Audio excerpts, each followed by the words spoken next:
At samantala, bagamat nilinaw po ng PHIVOLCS na walang dapat na ikaalarma ang publiko hinggil sa pagbuga ng abo ng Bulkang Mayon, mahigpit pa rin ang paalala nito na huwag pumasok sa 6-kilometer permanent danger zone na itinakda ng mga otoridad.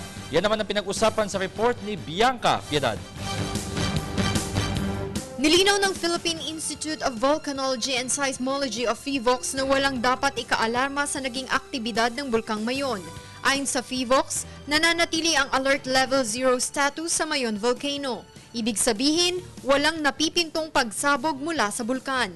Gayunpaman, posible pa rin magkaroon ng manakanakang maliliit na pagbuga ng singaw mula sa bulkan na may kasamang abo.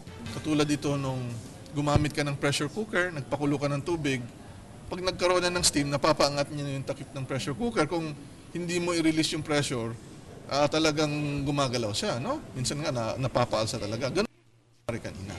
Dahil nabara, nagkaroon ng pagsabog. Pinaalalahanan pa rin ng PHIVOLCS ang publiko na huwag munang papasok sa 6 na kilometrong Permanent Danger Zone o PDZ sa palibot ng Mayon. Bunsod na rin sa panganib ng biglang pagbubuga ng singaw at paggulong ng mga bato mula sa bunganga at gitnang bahagi ng bulkan. Kung sila ay nasa loob ng 6-kilometer radius permanent danger zone, typically yun yung naapektuhan ng mga aktibidad, either maliliit na magmatic eruption, hindi kaya yung mga ganitong steam-driven explosion. Masusi namang babantayan ng PHIVOLCS ang mga susunod na aktibidad ng bulkan at aabisuhan ang publiko sa mga pagbabago tungkol dito. Para sa Telebisyon ng Bayan, Bianca Piedad.